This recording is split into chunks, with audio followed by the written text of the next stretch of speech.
Halo guys, perkenalkan nama saya Aurelia Jeriel Timamor.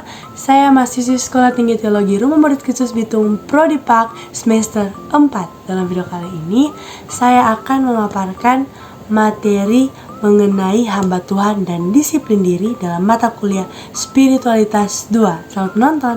Nah, apa sih itu disiplin? Dalam bahasa Inggris, disiplin ini berarti self-control atau penguasaan atau pengendalian diri. Ada satu ahli mengatakan begini, to train yourself to do something by controlling your behavior. Dimana kita harus melatih diri untuk melakukan sesuatu dengan pengendalian diri kita sendiri. Bagaimana dalam kita melakukan sesuatu, kita harus melatih perilaku kita agar apa yang kita lakukan itu dapat tercapai dengan baik. Bagaimana kalau hal itu penting, maka kita harus berupaya untuk mengontrol diri kita supaya kita dapat melakukan hal itu dengan tepat dan benar dan dapat selesai tepat waktu. Bagaimana banyaknya godaan, banyaknya hal-hal yang mempengaruhi kehidupan kita supaya kita itu dapat fokus dalam mencapai tujuan yang telah kita rencanakan sebelumnya. Itu gunanya pengendalian diri. Kita masuk dalam dasar Alkitab tentang disiplin diri ini, yaitu pertama kita akan belajar dari tokoh yang bernama Daniel. Bagaimana yang kita ketahui latar belakang dari Daniel ini, ia adalah seorang pemuka atau pemerintah di satu kerajaan Babel pada saat itu. Bagaimana kita ketahui bagaimana pemerintah ini atau seorang Daniel ini memiliki banyaknya tugas tanggung jawab.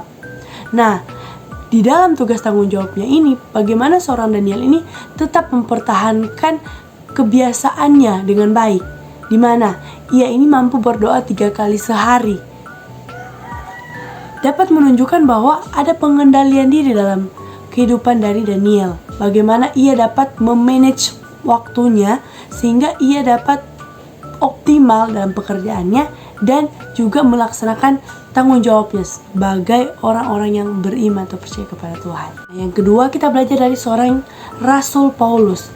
Bagaimana Rasul Paulus ini dalam 1 Korintus 9 ayat 27 menunjukkan bahwa ia adalah hamba Tuhan yang sukses. Sukses yang bagaimana? Sukses dalam pelayanannya. Bagaimana ia mencapai garis akhir dari pelayanannya. Dan ia dapat mampu memelihara imannya. Ia mampu untuk terus-menerus mengontrol dirinya untuk melakukan apa yang dikehendaki oleh Tuhan. Dan itu menunjukkan bahwa Paulus ini sukses dengan melakukan disiplin diri. Ketiga yang harus kita pelajari, mengapa? Mengapa kita harus disiplin?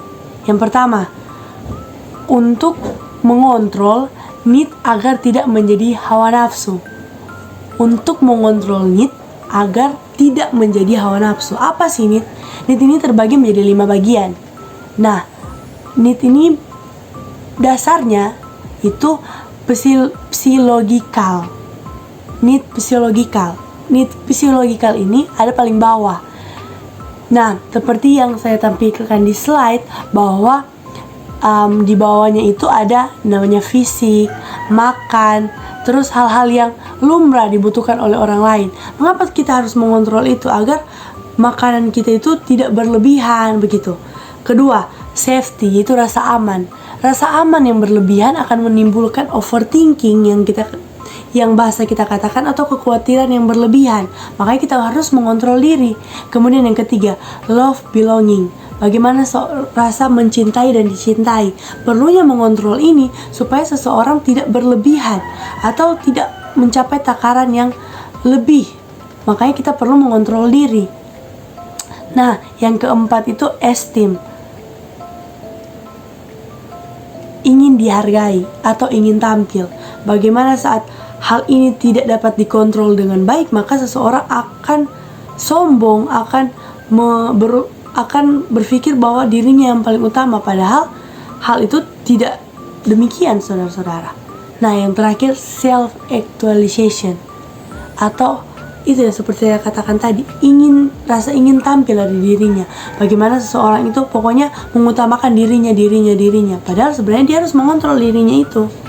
untuk agar need ini atau 5 kebutuhan ini tidak mencapai hawa nafsu atau berdosa. Kedua, upgrade potensi menjadi kecakapan, di mana di dalamnya kita akan melatih yang awalnya kita tidak tahu menjadi mahir.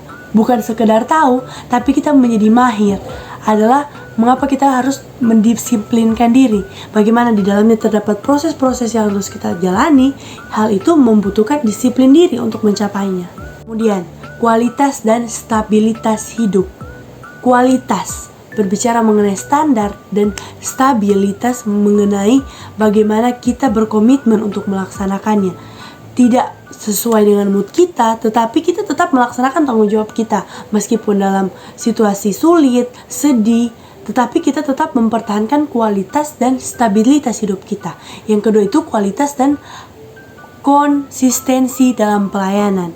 Bagaimana seperti yang saya katakan tadi, pelayanan kita bukan tergantung dari mood kita, tetapi motivasi kita yang benar-benar rindu untuk melayani Tuhan. Meskipun dalam situasi sulit, susah, sukar, tapi kita tetap konsisten untuk hidup sesuai dengan kehendaknya Tuhan lewat pengendalian yang kita lakukan. Kita tidak condong ke hal-hal yang duniawi, tetapi condong ke hal-hal yang lebih rohani. Nah, hal yang terakhir itu, apa yang harus kita disiplinkan?